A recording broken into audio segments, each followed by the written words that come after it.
¿Se aprecia mi pantalla? Sí, doctor, sí se logra visualizar. Sí, Listo. doctor. Entonces vamos, 2 clases nos faltan, cáncer de pulmón.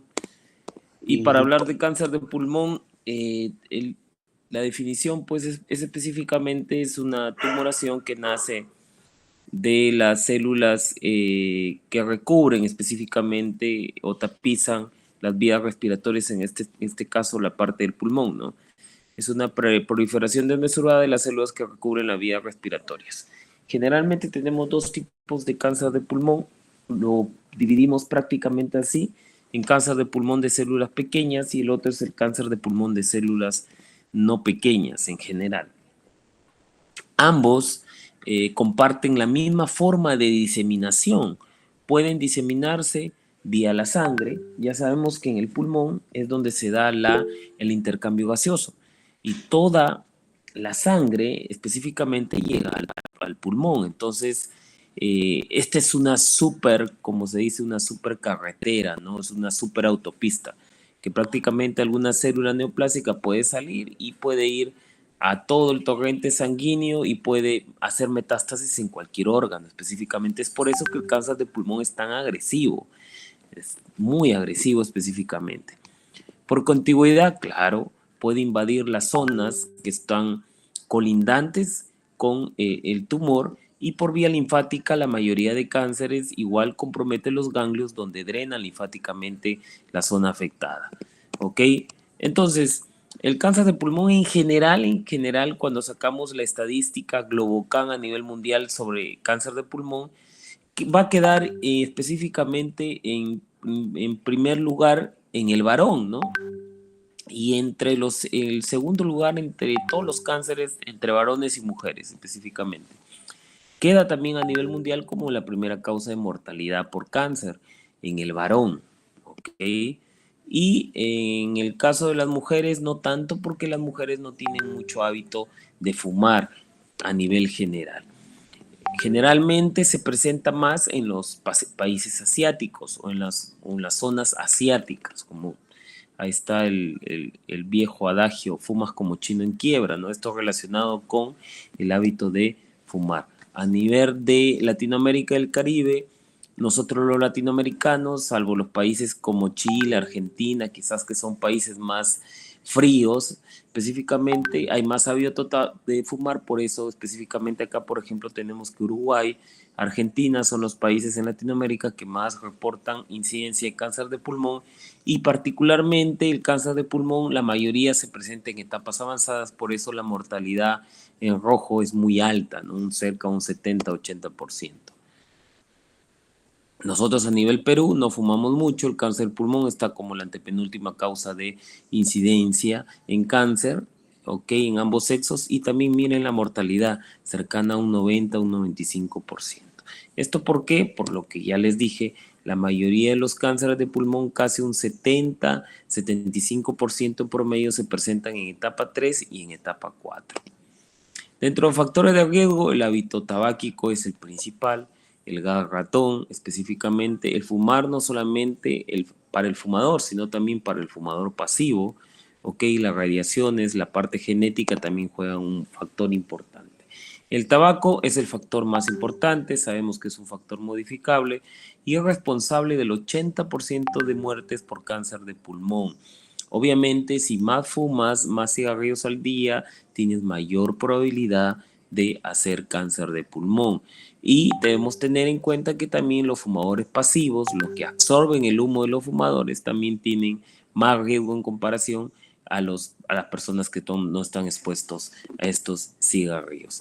Esta relación entre cáncer de pulmón y fumar ya la venimos observando desde 1950. Y hay, por ejemplo, este artículo, esta publicación donde estos dos médicos ya evidenciaron que la mayoría de los cánceres de pulmón se relacionan con el hábito de fumar. Y también nos dimos cuenta que mientras más se fume, más probabilidades hay de hacer cáncer de pulmón. O sea, los fumadores pesados que fuman más de 40 cigarrillos al día tienen mayor incidencia o mayor probabilidad de tener este tipo de cáncer. Otros factores de riesgo tenemos el garradón específicamente y también el asbesto, que se utilizaba mucho en los materiales de la construcción. Ahora el asbesto está prohibido, ¿no? Más que, más que adenocarcinoma de pulmón se relacionó con el cáncer de pleura, y el cáncer de pleura se le llama mesotelioma. Ahora, ya desde las primeras clases sabemos que para hacer el diagnóstico definitivo de cáncer hay que hacer biopsia, ¿no? Y específicamente en pulmón ha avanzado tanto en los tratamientos que no solamente utilizamos la simple biopsia y la inmunistoquímica, sino que ahora también tenemos que hacerle panel molecular o marcadores moleculares para poder verificar qué alteraciones genéticas tiene y qué tratamiento dirigido le puedo dar. En general, el 85% de los cánceres de pulmón son cáncer de pulmón de células no pequeñas y el 15% de células pequeñas. Y dentro de las células no pequeñas, el adenocarcinoma corresponde al mayor del 50% de todos los casos de cáncer de pulmón. Ahora, hay que tener en cuenta que según la ubicación tenemos ciertas características clínicas, como por ejemplo los tumores que están más de localización central o los que están pegados más a los grandes bronquios, específicamente como por ejemplo el epidemoide o el anaplásico de células pequeñas, la clínica que se relaciona más va tos. Y como puede comprometer el bronquio, puede generar hemoptisis, ese tumor puede crecer y colapsar el bronquio causando atelectasia o puede también ser causante de neumonías a repetición. Y ahora, la forma correcta de llegar a este tumor es por específicamente fibrononcoscopía, llegas y para poder sacar una muestra. Los tumores periféricos como el adenocarcinoma y el cáncer anaplásico de células grandes, la clínica, la mayoría son asintomáticos hasta que crecen y comprometen la pleura. Porque una vez que comprometan la pleura, hay dolor al inspirar específicamente y también puede haber derrame pleural. Para acceder a estos tipos de tumores por la ubicación, generalmente por fuera, por la piel, a través de las costillas, se podría llegar y tomar una muestra de esto de acá. Ahora, como les dije, no solamente tenemos para hacer el diagnóstico la simple patología, sino también tenemos que hacer la inmunistoquímica. Y dentro de los marcadores inmunistoquímica específicos para cáncer de pulmón tenemos el TTF1, la naxina y el P40. Aquí, esta es la parte molecular. Todo cáncer de pulmón de células no pequeñas, ¿ok? O de células grandes, el tipo adenocarcinoma tiene que hacerse panel molecular. Panel molecular para todas estas mutaciones, KRAS, FGR, ALK y todo lo demás. ¿Por qué? Porque cada una de ellas puede ser, dependiendo de la mutación, se da el tratamiento en estos cánceres de pulmón en etapa 4. Para el diagnóstico en etapas tempranas no da síntomas específicamente. Generalmente no va a dar síntomas. Da síntomas cuando ya tenemos mayor compromiso, como por ejemplo en esta diapositiva. Síntomas como la tos, síntomas como la falta de aire, la hemoptisis, la pérdida ponderal y de repente otros síntomas relacionados con las metástasis. Sabemos que cáncer de pulmón puede dar metástasis cerebral y muchos de los pacientes debutan con tumores con metástasis cerebrales. Antes de ayer vi una abuelita, 60 años, no abuelita, una señora de 60 años, que comenzó con tos hace 3 meses, específicamente tos seca, que aumentó en frecuencia, pero la frecuencia no es mucha específicamente. Y va al médico, ¿por qué? Porque de un momento a otro su hijo nota que su mamá comienza a hablar incoherencias y a veces la encontraba desorientada. Va al neurólogo, le toma una tomografía cerebral, ve metástasis cerebral múltiple. Con eso llega a mi consultorio. Entonces, obviamente, haciéndole la anamnesis, me dice, sí, doctor, he estado con tos seca, y bueno, ¿no? Entonces yo le digo, la examiné, había una disminución por ahí en el ápice de pulmón izquierdo del murmullo vesicular, le hemos tomado tomografías y salió el primario nivel de pulmón específicamente. La señora en sí no tenía disnea, ¿ok? Saturaba más de 98 con una frecuencia cardíaca adecuada. Entonces, pasa mucho esto específicamente. Muchos de los síntomas, ella debutó con síntomas que estuvo relacionado con el sitio de metástasis. Dentro de los exámenes, el marcador tumoral para cáncer de pulmón es el cifra 21.1. Utilizamos mucho las tomografías. La radiografía ha perdido sentido en la utilización. Quizás es de entrada y lo que se va a ver quizás son las imágenes groseras o los tumores muy grandes, porque tumores pequeños no vamos a alcanzar a ver. Lo que más utilizamos son las tomografías, ¿no? La tomografía nos permite verificar dónde está la lesión. Y para obtener la biopsia la podemos hacer percutánea, o sea, vía piel, la podemos hacer por fibroscopía, por biotoroscopía y todo lo demás. Ahora, específicamente, mientras más temprano detectamos la enfermedad, entonces la oportunidad de que el paciente viva más es mayor, ¿ok? Es específicamente mayor. Por muchos años se decía que la forma de prevenir el cáncer de pulmón o detectarlo tempranamente, para eso le pedíamos una radiografía de tórax. Actualmente ya sabemos que la radiografía de tórax no nos sirve para detectar lesiones pequeñas o no nos sirve como un método de screening o de prevención. Lo que sí sirve son las tomografías de alta resolución específicamente, porque te permite detectar estas lesiones, mira, pequeñitas. Estas lesiones ni se verían en las radiografías, pero obviamente hacer tomografía de screening a todos es bien complicado porque no hay tomógrafos de la salud pública específicamente. Este es el famoso TNM de pulmón específicamente, y para tener en cuenta el TNM me sirve que mientras más avanzado esté la enfermedad, por ejemplo en una etapa 4, la oportunidad de sobrevida es muy poquita. Un 4B a los 2 años solamente un 10% están vivos de los pacientes, o sea, de 10 pacientes en estadios 4B puede estar vivos a los 2 años, uno específicamente, pero en etapas tempranas casi la mayoría sobrevive. Entonces ahí está la clave, la detección en etapas tempranas. Y para el tratamiento depende del estadio clínico, si está en estadio clínico 1, si está en estadio clínico 2, si está en estadio clínico 3 o 4. Y los tratamientos van desde la cirugía, cuando está localizada la enfermedad y se puede operar, y los tratamientos sistémicos como quimioterapia, terapia dirigida o terapia tárdica, la inmunoterapia, y la radioterapia, que es el otro pilar del tratamiento. En cuanto a la cirugía, va a depender mucho de la localización. Solo los cánceres localizados se pueden operar. ¿Ok? La radioterapia, cuando tenemos un cáncer que está localizado pero es inoperable, porque ha comprometido ganglios por la estructura, podríamos utilizar radioterapia junto con quimioterapia con intención curativa. Pero la mayoría de veces, como ya habíamos dicho, que un 75% a 80% de los pacientes los aparecen ya metastásicos, la radioterapia muchas veces nos sirve para paliar síntomas de forma, como se dice, paliativa. Si el paciente está con hemoptisis franca, le da radioterapia para que deje de sangrar.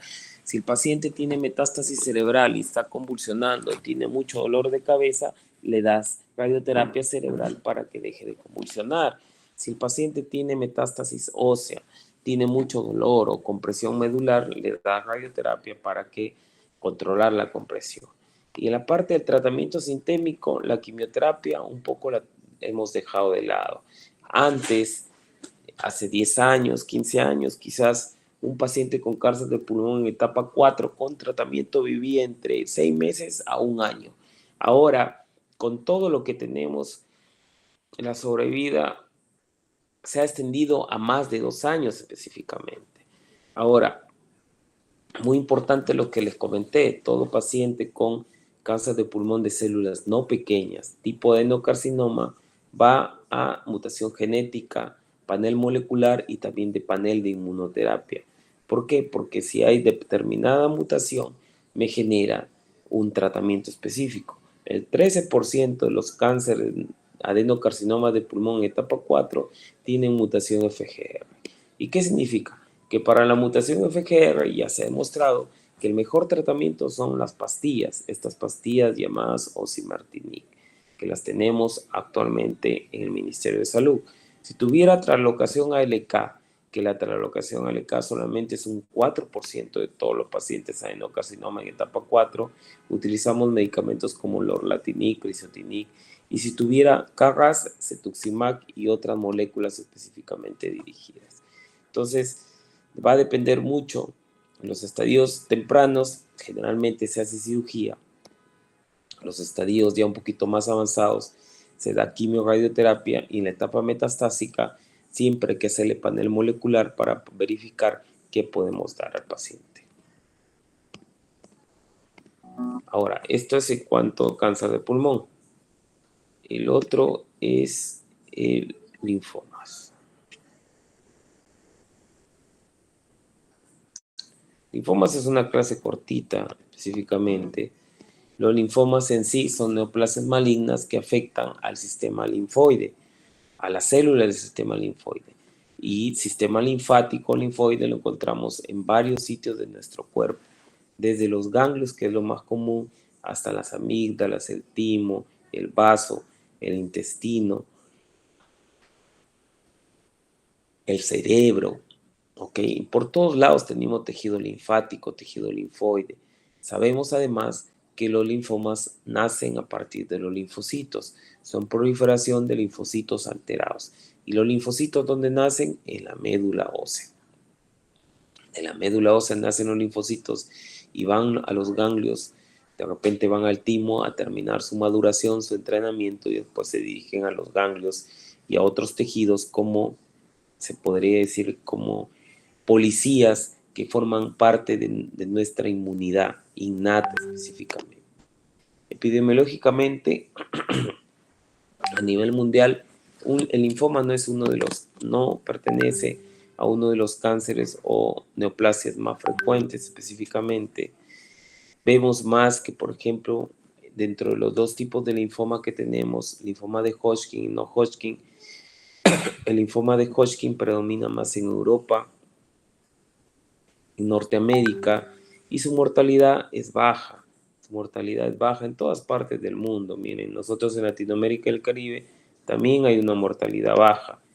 El linfoma no Hodgkin es tiene un poquito más de mortalidad específicamente, y en Latinoamérica y el Caribe podría alcanzar a una mortalidad entre 40 y 50%. Los países que más reportan linfoma no Hodgkin, por ejemplo, tenemos a Uruguay en primer lugar, encabezando la lista, más o menos un 40 o 45% de mortalidad, y en segundo lugar estamos nosotros, Perú, en segundo lugar en incidencia en linfoma no Hodgkin, con una mortalidad también que podría alcanzar un 40 o un 45%. Los linfomas en sí pueden ocurrir a cualquier edad, como les dije, dos tipos principales, de Hodgkin y no Hodgkin, y en general, combinando las dos enfermedades o los dos tipos de linfomas, pueden haber más de 35 o 40 tipos de linfomas en sí.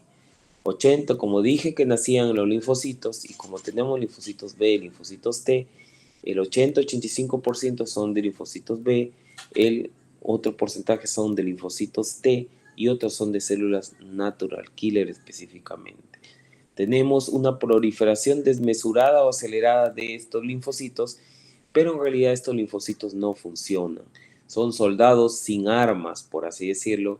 Entonces, igualito, así tengamos un montón de linfocitos, el paciente con linfoma es un paciente inmunodeprimido específicamente. Dentro de los factores de riesgo para linfomas tenemos la edad, va a depender mucho, ya sabemos que la edad es un factor de riesgo para cualquier tipo de cáncer. Las infecciones como el virus Epstein-Barr, que está relacionado con linfoma de Burkitt, el VIH, el Helicobacter pylori, que está relacionado con linfoma mal gástrico, y otras alteraciones genéticas que podrían ver. En general, la inmunosupresión, ya sea por enfermedad, como por ejemplo el VIH, o por tratamiento inmunosupresor, como por ejemplo las artritis reumatoide o las enfermedades reumatológicas, estos estados de inmunosupresión predisponen a la aparición de linfoma. Y esto, como les dije, hay de células B, hay de células T y específicamente de células natural killer. En el estadiaje va a depender mucho de las regiones afectadas. Siempre nosotros tomamos como punto de referencia el diafragma. El diafragma tenemos punto de referencia para nosotros. Entonces, dependiendo de la afectación, si tenemos una sola ganglionar afectada, es una etapa 1. Si tenemos dos regiones afectadas a un lado del diafragma, en este caso están arriba, son estadio clínico 2. Si tenemos regiones ganglionares afectadas tanto arriba como abajo del diafragma, estadio clínico 3. Y ya cuando tenemos invasión de médula ósea, paz o hígado, ya lo consideramos estadio clínico 4. Y para el diagnóstico de los linfomas, y como son un montón de linfomas, tienes que hacer biopsia y obligatoriamente tienes que tener la inmunistoquímica para saber el nombre y apellido del linfoma y para ver qué tipo o qué agresividad tiene este tipo de enfermedad. En cuanto al tratamiento en general de los linfomas, algunos de ellos, por ejemplo, los de bajo grado, los indolentes, se pueden observar, o sea, simplemente se miran y no se hace nada. Otros se les puede dar radioterapia, otros se les da quimioterapia y muchas veces la quimioterapia está combinada con los famosos anticuerpos monoclonales. Hablando en sí del linfoma de Hodgkin, esta es una enfermedad que lleva su nombre por el científico y médico que la investigó. Tomás Hodgkin evidenció específicamente varios enfermos que fallecían con la aparición de ganglios generalizados en su cuerpo. Comenzó a hacer biopsias de estas tumoraciones y descubrió la famosa célula de Reg-Stenberg o células en ojos de lechuza. Hablando de los linfomas de Hodgkin, patológicamente hay dos grandes grupos. Tenemos las formas clásicas y el predominio linfocítico nodular. Dentro de las formas clásicas, ahí están los principales tipos específicamente y tenemos, por ejemplo, el tipo esclerosis nodular, que representa un 67% de los linfomas de Hodgkin y que generalmente se da en adolescentes. Tenemos el de celularidad mixta en un 27% y que generalmente se da en adultos, y así sucesivamente vamos a tener de acuerdo al tipo de linfoma que tengamos. El linfoma de Hodgkin generalmente aparece como una adenopatía o un ganglio indoloro a nivel de región cervical, que la más común afectada es la parte izquierda, pero cuando ya tenemos que este tumor comienza a crecer en el cuello, ya lo más probable es que este tumor del cuello haya venido del mediastino, o sea, ya tendríamos compromiso mediastinal. En muchos de los linfomas se asocian los famosos síntomas B. ¿Qué son síntomas B? Sudoración profusa, sensación de alza térmica o de fiebre, por así decirlo, y pérdida ponderal, específicamente. Dentro del linfoma de Hodgkin, el linfoma de Hodgkin particularmente afecta la mayoría de veces a ganglios, no afecta a otros órganos específicamente. Y el diagnóstico igual, biopsia, inmunistoquímica, y en cuanto al estadiaje de los linfomas tenemos que tener tomografías, por ejemplo, si el linfoma está en el cuello, cervical, tórax, abdomen y pelvis, y también obligatoriamente, como los linfocitos nacen de la médula ósea, tenemos que hacer biopsia de hueso para poder estadiar específicamente esta enfermedad. En general, se da la famosa quimioterapia con el esquema ABVD, que funciona actualmente de una manera adecuada. Hablando del linfoma no Hodgkin, es una enfermedad más variada. Tenemos, por ejemplo, de células B, que representan el 88% de los linfomas no Hodgkin, y dentro de los más frecuentes tenemos el de células grandes de difuso, seguido con el folicular. Tenemos los de células T, que representan un 12% de todos los linfomas no Hodgkin, donde el principal es el linfoma de células T periféricas NOS. Y tenemos una clasificación de acuerdo a su agresividad, que es la clasificación Working. Esta clasificación divide los linfomas de acuerdo a agresividad en grado bajo, grado intermedio y grado alto. Los de grado alto, muy agresivos, tenemos el linfoma de células pequeñas no hendidas, el linfoma difuso inmunoblástico o linfoblástico, y de los de bajo grado tenemos a los famosos linfomas foliculares, que no son agresivos para nada, pero generalmente no se llegan a curar los foliculares. Diagnóstico de estadiaje, igual biopsia inmunistoquímica, tomografía cervical, tórax, abdomen, pelvis, biopsia de hueso, y de acuerdo a eso lo vamos clasificando. Y generalmente se le da su tratamiento asociado a un anticuerpo monoclonal rituximab cuando hay expresión de CD20 en la inmunohistoquímica. Y bueno, estas son las dos clases que teníamos pendientes. No sé si hay alguna pregunta por realizar. ¿Preguntas? Doctor, mil disculpas, buenas noches. Justo con los tres delegados y con Jean-Pierre queríamos ver si había la posibilidad de que el examen de oncología pueda ser el día jueves a las 8:30. Justo nos había mencionado 2 días y no sé si se podría cambiar para jueves, doctor. Jueves 8 de la noche, puede ser. Sí, sí, doctor, jueves 8 de la noche. Consigan 2 aulas, por favor, ¿ya? Y me avisan. Ya, Jueves ya, doctor. 8 de la noche. Listo, chicos. Muchas gracias por su atención. Estudien.